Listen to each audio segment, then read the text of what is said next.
Hello dear students, welcome to my channel Easy Pharma with Kalyani. आज के इस video में हम देखने वाले हैं सब्जेक्ट फार्माकोलॉजी का पार्ट 2, जिसमें हम कवर करने वाले हैं पार्ट 1 में जो सिस्टम हुई थी उसके बाद की दो सिस्टम। तो ये जो वीडियो है एग्जिट एग्जाम 2024 जो है उसके लिए बहुत ही इम्पोर्टेंट है, तो लास्ट तक जरूर देखिएगा। तो हमारा जो पार्ट 1 में लास्ट में हमने क्वेश्चन पूछा गया था, उसका आंसर हमने यहाँ बताया है। तो क्वेश्चन क्या था? Which of the following sympathomimetics is used in the therapy of bronchial asthma? तो ऑप्शन थे formoterol, norepinephrine, methoxamine and dobutamine. Question क्या है? Which of the following sympathomimetic is used in the therapy of bronchial asthma? ऐसा drug आपको बताना था जो bronchial asthma में यूज होता है, और कौन से कैटेगरी? तो सिंपैथोमाइमेटिक्स उसकी कैटेगरी है। तो आपका आंसर हुआ था फॉर्मोटेरॉल। तो ये आपको कमेंट करके वहां बताने था पार्ट 1 में। तो चलो स्टार्ट करते हैं। हमारा पहला क्वेश्चन है, direct effect on the heart are determined largely by. यानी आपको ये जो क्वेश्चन है समझना है। पहले क्या पूछा गया है? Directly effect on the heart are determined largely by, यानी हमारे जो रिसेप्टर होते हैं adrenergic receptor, alpha receptor, beta receptor, तो कौन से रिसेप्टर इफेक्ट दिखाते हैं हार्ट पे, ये यहाँ पूछा गया है। तो ऑप्शन में देखिए, alpha 1 receptor, alpha 2 receptor, beta 1 receptor and beta 2 receptor.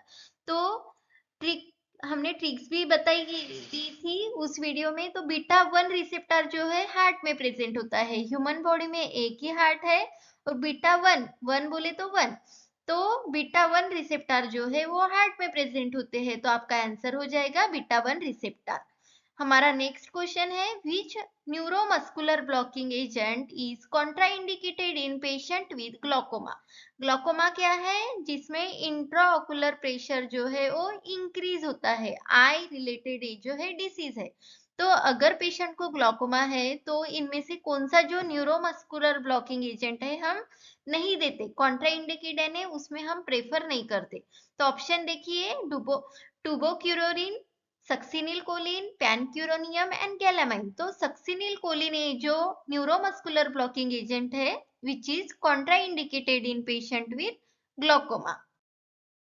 हमारा नेक्स्ट क्वेश्चन है, which of the following sympathomimetics act indirectly? अगर आप सिंपैथोमाइमेटिक का क्लासिफिकेशन देखेंगे तो वहां आपको directly acting, indirectly and mixed acting, इन तीन सब क्लास वहां दिखेंगे। तो उनमें देखिए option epinephrine, norepinephrine, ephedrine and dopamine. तो इनडायरेक्टली कौन सा है? इफेद्रिन। ये जो तीनों है epinephrine, nor epinephrine and dopamine, ये जो है directly acting of sympathomimetic category में आते हैं। तो इफेद्रिन जो है इनडायरेक्टली एक्टिंग में आता है। तो ये भी आपको याद रखना है। नेक्स्ट हमारा क्वेश्चन है, which of the following effect is related to direct beta 1 adreno receptor stimulation? तो हमने पहले ही क्वेश्चन में बताया बीटा 1 रिसेप्टर कहाँ प्रेजेंट होते हैं? हार्ट में प्रेजेंट होते हैं। तो यहाँ देखिए option, bronchodilation, vasodilation, tachycardia and bradycardia. Tachycardia यानी जो ब्लड प्रेशर है वो इंक्रीज होगा, ब्राडिकार्डिया यानी ब्लड प्रेशर जो होता है वो डिक्रीज हो जाएगा। बीटा 1 रिसेप्टर हार्ट में प्रेजेंट होते हैं, और जो एड्रेनो रिसेप्टर है वो क्या करते हैं? इंक्रीज करते हैं हार्ट की एक्टिविटी। तो आपका आंसर हो जाएगा टैकीकार्डिया। नेक्स्ट हमारा क्वेश्चन है, अ ब्रोंकियल स्मूथ मसल कंटेन्स, यानी कौन से रिसेप्टर जो है ब्रोंकियल के स्मूथ मसल्स में प्रेजेंट होते हैं? तो इसके लिए भी एक ट्रिक्स बताई दी थी। ब्रोंकियल तो हमको लंग्स जो है लेफ्ट राइट दो होते हैं, यानी आपका आंसर हो जाएगा बीटा 2। 2 है बीटा रिसेप्टर, बीटा 2 जो रिसेप्टर है वो ब्रोंकियल में प्रेजेंट होते हैं। तो ऑप्शन देखिए, alpha 1, alpha 2, beta 1 and beta 2। तो ब्रोंकियल स्मूथ मसल में जो रिसेप्टर प्रेजेंट होते हैं वो होते हैं बीटा 2 रिसेप्टर। तो ये आप लंग भी दो होते हैं, तो ये आप वैसे को रिलेट करके भी याद रख सकते हैं। हमारा नेक्स्ट क्वेश्चन है, which of the following drug causes ब्रोंकोडाइलेशन without significant cardiac stimulation? तो ऐसा कौन सा ड्रग है जो ब्रोंकोडाइलेशन कॉज करता है लेकिन कार्डियक को स्टिमुलेट नहीं करता? तो ऑप्शन देखिए, आइसोप्रेनालिन, टर्बुटालिन, झाइलोमेटाजोलिन एंड मिथोक्सामाइन। तो टर्बुटालिन जो ड्रग है वो ब्रोंकोडाइलेशन कॉज करता है विदाउट सिग्निफिकेंट कार्डियक स्टिमुलेशन। तो ये ड्रग भी आपको याद रखना है। हमारा नेक्स्ट क्वेश्चन है which of the following agent is an alpha 1 alpha 2 beta 1 beta 2 receptor agonist. तो आपको ये एगोनिस्ट और एंटागोनिस्ट ये आपको अच्छे से देखना है क्वेश्चन में कि पूछा क्या गया है। तो यहाँ क्या बोल रहे हैं, alpha 1 alpha 2 beta 1 beta 2 receptor agonist कौन सा ड्रग है। तो देखिए ऑप्शन में मिथोक्सामाइन, अल्बुटेरॉल, इपिनेफ्रिन, नॉरएपिनेफ्रिन। तो इपिनेफ्रिन ये जो ड्रग है alpha as well as beta receptor agonist category में आता है। नेक्स्ट क्वेश्चन है हमारा indicate the indirect acting sympathomimetic agent. तो देखिए हमने ये क्वेश्चन दूसरी तरह से पहले ही कवर किया गया है, वहां पे भी आपको देखिए sympathomimetic indirectly acting sympathomimetic agent पूछा गया है। तो आपका आंसर हो जाता है इफेद्रिन। इफेद्रिन ये जो ड्रग है वो इनडायरेक्टली एक्टिंग सिंपैथोमाइमेटिक एजेंट के कैटेगरी में आता है। नेक्स्ट है इंडिकेट द सिंपैथोमाइमेटिक्स व्हिच में cause hypotension presumably because of the clonidine like effect. तो ऑप्शन देखिए मिथोक्सामाइन, फिनिलेफ्रिन, झाइलोमेटाजोलिन एंड आइसोप्रोटेरेनॉल। तो झाइलोमेटाजोलिन ये जो ड्रग है वो क्लोनिडिन लाइक इफेक्ट देता है और कॉज करता है हाइपोटेंशन। तो आपका आंसर हो जाएगा झाइलोमेटाजोलिन।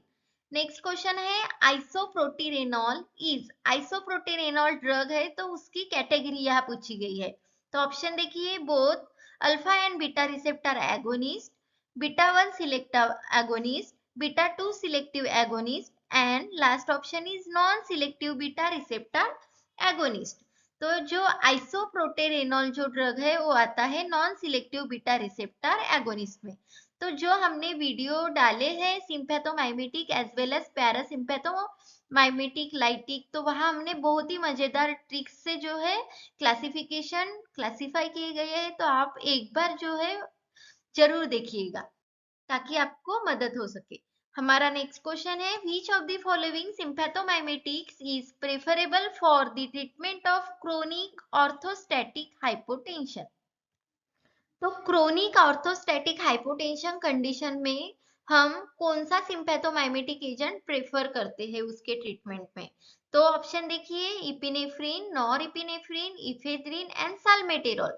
तो इपिनेफ्रिन जो ड्रग है वो हम प्रेफर करते हैं इन the treatment of chronic orthostatic hypotension disease में। तो ये आपको याद रखना है।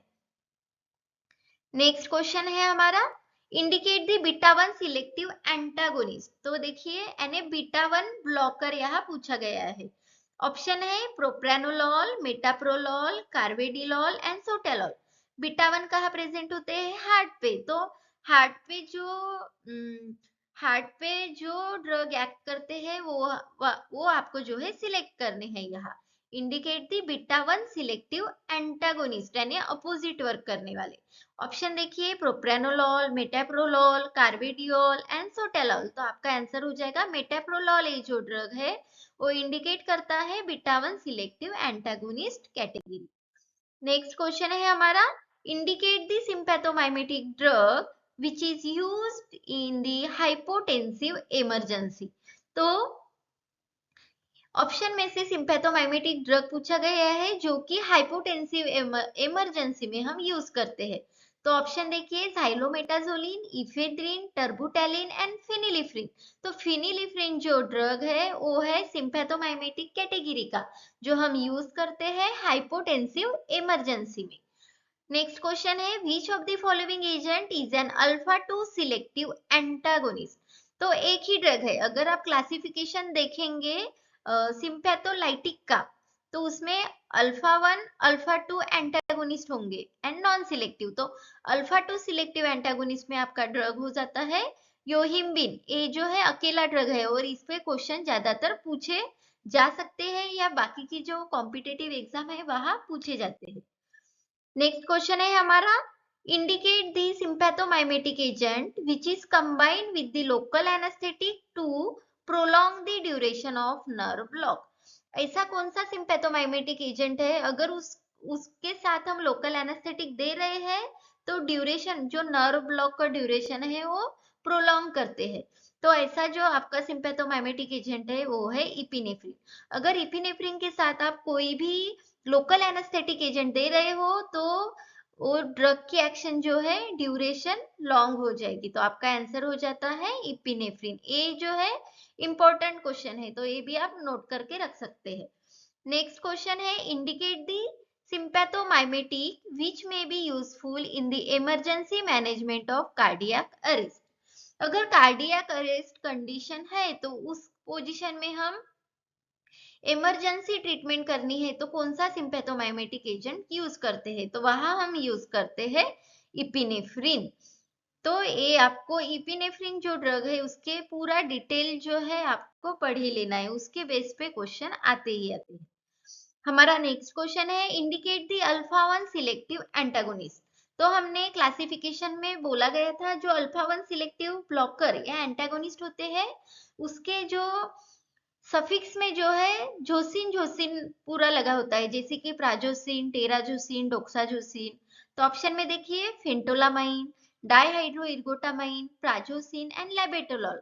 तो अल्फा 1 सिलेक्टिव एंटागोनिस्ट में आ जाएगा आपका जोसिन वाला, दैट इज दी प्राजोसिन, आपका आंसर हो जाएगा। नेक्स्ट क्वेश्चन है which of the following sympathomimetics is preferable for the emergency therapy of cardiogenic shock। अगर कार्डियोजेनिक शॉक कंडीशन है तो उस कंडीशन में इमरजेंसी में आप कौन सा सिंपैथोमाइमेटिक ड्रग प्रेफर करेंगे, तो उस कंडीशन में हम करते हैं डोबुटामाइन। अगर डोबुटामाइन अवेलेबल नहीं है तो नॉरएपिनेफ्रिन ड्रग भी हम जो है प्रेफर करते हैं। तो आपको ये याद रखना है कि कार्डियोजेनिक शॉक ऐसी कंडीशन है, उस कंडीशन में आपको इमरजेंसी है और सिंपैथोमाइमेटिक ड्रग सिलेक्ट करना है तो आपको डोबुटामाइन और नॉरएपिनेफ्रिन जो ड्रग है वो प्रेफर करना होता है। हमारा नेक्स्ट क्वेश्चन है indicate the agent of choice in the emergency therapy of anaphylactic shock. ये जो एनाफाइलेक्टिक शॉक है इम्यूनिटी के वजह से, केमिकल रिलीज की वजह से होता है। तो उस कंडीशन में एनाफाइलेक्टिक शॉक में हम कौन सा जो ड्रग है वो चॉइस करते हैं, तो ऑप्शन देखिए मिथोक्सामाइन, टर्बुटैलिन, नॉरएपिनेफ्रिन एंड इपिनेफ्रिन। तो इस एनाफाइलेक्टिक शॉक में ड्रग ऑफ चॉइस होता है आपका इपिनेफ्रिन। तो ये आपको याद रखना है। नेक्स्ट क्वेश्चन है हमारा characteristics of salmeterol include all of the following except. तो आपका जो ऑप्शन में जो है साल्मेटेरॉल के कैरेक्टरिस्टिक्स में जो नहीं आता वो आपको यहाँ आंसर पे टिक करना है। एक्सेप्ट पूछा गया है तो ये एक्सेप्ट पे आपको जो है फोकस करना है, यानी वो हो जाता है उसे छोड़ के। तो ऑप्शन में देखिए it is a potent selective beta 2 agonist, salmeterol है।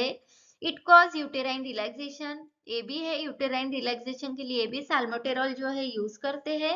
It is used in the therapy of asthma, asthma में भी जो है साल्मेटेरॉल ड्रग जो है हम यूज करते हैं।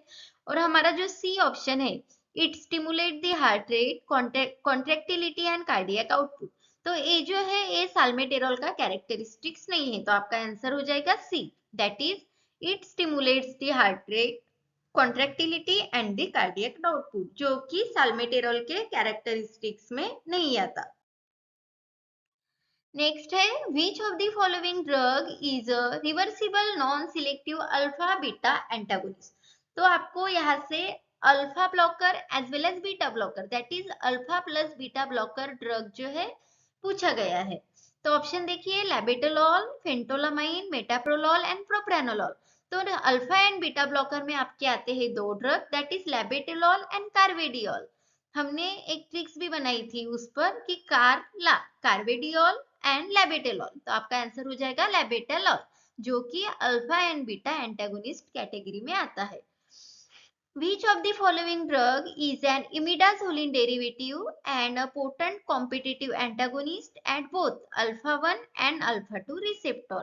तो इनमें से ऐसे ड्रग जो कि इमिडाजोलिन डेरिवेटिव यानी उसके स्ट्रक्चर में जो है इमिडाजोल रिंग आपको दिखाई देगी, और वो जो है पोटेंट कॉम्पिटिटिव एंटागोनिस्ट है कौन से रिसेप्टर पे, alpha 1 as well as alpha 2 receptor antagonist है।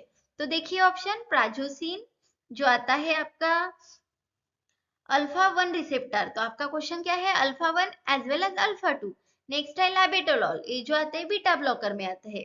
फेनॉक्सीबेंजामाइन एंड लास्ट है फेंटोलामाइन। तो फेंटोलामाइन ये जो ड्रग है जिसमें इमिडाजोल रिंग भी प्रेजेंट होती है और वो alpha 1 as well as alpha 2 receptor antagonist भी कहलाता है। तो आपका आंसर हो जाएगा फेंटोलामाइन।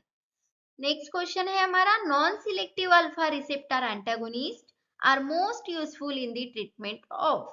तो अल्फा रिसेप्टर कौन से अल्फा रिसेप्टर में आते हैं, alpha 1 alpha 2 and non selective. तो आपको यहाँ पूछा गया है non selective alpha receptor antagonist, जो कि हम किसके लिए किस डिसीज के ट्रीटमेंट के लिए जो है हम यूज करते हैं। तो ऑप्शन देखिए, asthma, cardiac arrhythmia, phaeochromocytoma and chronic hypertension. तो फियोक्रोमोसाइटोमा क्या होता है, फियोक्रोमोसाइटोमा जो है वो नॉन कार्सिनोजेनिक ट्यूमर है जो कि एड्रेनल ग्लैंड से रिलेटेड होता है। तो आपका आंसर हो जाएगा फियोक्रोमोसाइटोमा। इस कंडीशन में जो है हम non selective alpha receptor blocker जो है हम यूज करते हैं। उसके बाद देखिए हमारा क्वेश्चन है, beta blocking drug induce chronically lower the blood pressure may be associated with their effect on. जो beta blocking drugs, beta blocker drugs होते हैं जो कि हमारे ब्लड प्रेशर को डिक्रीज करते हैं, तो कौन कौन से इफेक्ट्स वो एसोसिएट यानी रिलेटेड होते हैं, तो वो यहाँ पूछा है। ऑप्शन देखिए, हार्ट, ऑब्वियसली हार्ट से रिलेटेड होंगे, blood vessels and renin angiotensin system. तो ये तीनों जो है वो हार्ट रिलेटेड है। तो आपका आंसर हो जाएगा ऑल ऑफ दी अबव। तो बीटा ब्लॉकर जो है जो ब्लड प्रेशर को लोअर करते हैं, ये तीनों कंडीशंस को एसोसिएट करते हैं यानी रिलेट करते हैं। नेक्स्ट है, propranolol is used in the treatment of following disease except. जो प्रोप्रानोलॉल बीटा ब्लॉकर ड्रग है तो हम उसे डिसीज में यूज करते हैं, तो एक्सेप्ट कौन से डिसीज में यूज नहीं करते वो यहाँ पूछा गया है। तो ऑप्शन देखिए, cardiovascular disease, hyperthyroidism, migraine headache and bronchial asthma. तो ये जो तीनों डिसीज कंडीशन में हम जो है प्रोप्रानोलॉल यूज करते हैं, लेकिन ब्रोंकियल अस्थमा जो है उसमें प्रोप्रानोलॉल ड्रग जो है हम यूज नहीं करते। तो आपका आंसर हो जाएगा डी, ब्रोंकियल अस्थमा। उसके बाद में है हमारा question, indicate the Adreno receptor antagonist drug which is rauwolfia alkaloid. तो रावोल्फिया अल्कलॉइड से ऑब्टेन किया गया एड्रेनो रिसेप्टर एंटागोनिस्ट ड्रग यहाँ पूछा गया है। तो ऑप्शन देखिए, प्राजोसिन, प्रोप्रानोलॉल, रिजरपिन एंड फेंटोलामाइन। तो रिजरपिन ये जो ड्रग है वो रावोल्फिया जो हमारा ड्रग होता है अल्कलॉइड उससे ऑब्टेन किया यानी उससे रिलेटेड होता है, दैट इज द रिजरपिन। आपका आंसर हो जाएगा। तो हमने पूरे क्वेश्चन पार्ट 2 की कवर किए गए हैं और लास्ट में हमने कमेंट में आपको क्वेश्चन पूछा गया है जिसका आंसर आपको जो है कमेंट में बताना है। क्वेश्चन क्या है, which of the following drug is a non selective beta blocker without intrinsic sympathomimetic और local anaesthetic activity and used for the treatment of life threatening ventricular arrhythmia। तो इनमें से ऑप्शन है प्रोप्रानोलॉल, ऑक्सप्रेनोलॉल, सोटालॉल एंड एटेनोलॉल। तो इनमें से कौन सा नॉन सिलेक्टिव बीटा ब्लॉकर है जो कि विदाउट इंट्रिंसिक सिंपैथोमाइमेटिक कैटेगरी में आता है और जो है ट्रीटमेंट में यूज करते हैं वेंट्रिकुलर अरिथमिया। तो वो ये जो आंसर है आपको कमेंट करके बताना है। So thank you dear students for watching the video. जल्दी हम जो है पार्ट 3 लाने वाले हैं, तभी तक जो है आप पार्ट 1 और पार्ट 2 कवर कीजिए और ऐसे ही वीडियोस के लिए हमारे चैनल को सब्सक्राइब जरूर कीजिए। Thank you.